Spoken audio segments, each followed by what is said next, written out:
राज्यामध्ये आज तिथीनुसार शिवजयंतीचा उत्साह. शिवसेना उद्धव बाळासाहेब ठाकरे पक्ष आणि मनसेकडून राज्यभरामध्ये विविध कार्यक्रमांचं आयोजन. नागपुरातील महाल परिसरात शिवजयंती सोहळा. छत्रपती शिवाजी महाराजांचा शिवजन्मोत्सव सोहळा तिथीप्रमाणे नागपूरमध्ये साजरा. शिवतीर्थ महाल परिसरातील छत्रपती शिवाजी महाराज चौकात सोहळा साजरा. पहाटेपासूनच विधिवत आणि पारंपरिक पद्धतीने कार्यक्रमांचं आयोजन.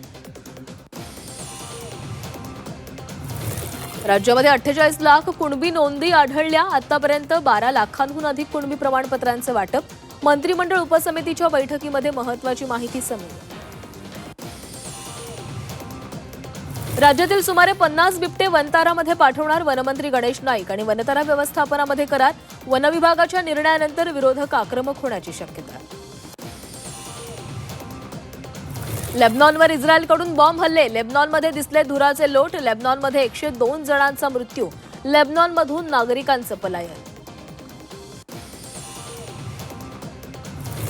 इराणकडून मध्य इस्रायलवर क्लस्टर बॉम्बनं हल्ले. क्लस्टर बॉम्बनं सुसज्ज क्षेपणास्त्रांनी हल्ले.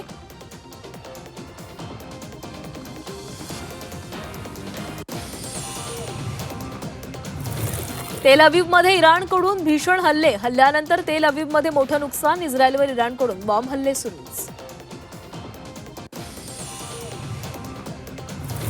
युद्धाचा केळी निर्यातीला मोठा फटका. केळी उत्पादकांना 700 कोटींचा फटका बसणार.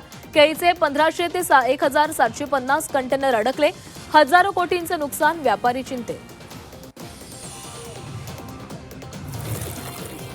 युद्धाचा भडका आणि भारताला जळा. होर्मुझची सामुद्रधुनी बंद. मालवाहतुकीचे मार्ग विस्कळीत. खनिज तेलासह गॅस पुरवठा ठप्प. बासमती तांदूळ, खत, हिरे उद्योगालाही फटका. गोवंडीमध्ये लिंबोणी बागमध्ये राहत्या घरावर बुलडोझर. 60 वर्षांपासून राहणारे नागरिक रस्त्यावर. घरं तोडताना पाहून महिलांचा आक्रोश. नवी मुंबईच्या कोपरखैरण्यामध्ये शिकवणी वर्गादरम्यान स्लॅब कोसळला. दुर्घटनेमध्ये एका विद्यार्थ्याचा मृत्यू तर 12 मुले जखमी.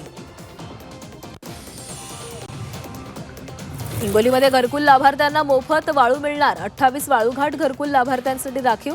जिल्हाधिकारी राहुल गुप्ता यांची माहिती. घरकुल लाभार्थ्यांना मोफत वाळू मिळणार. मुंबईसह राज्यात उन्हाचा चटका वाढला. उन्हाचा पारा पोहोचला थेट 38.9 अंशांवर. पुढील 2 दिवस पारा चढाच राहणार. रत्नागिरीमध्ये तापमानाचा पारा वाढला. जिल्ह्यामध्ये पाणी टंचाईची समस्या. 343 गावांना पाणी टंचाईची झळ बसण्याची शक्यता. कडक उन्हामुळे तलाव विहिरींनी गाठला तळ.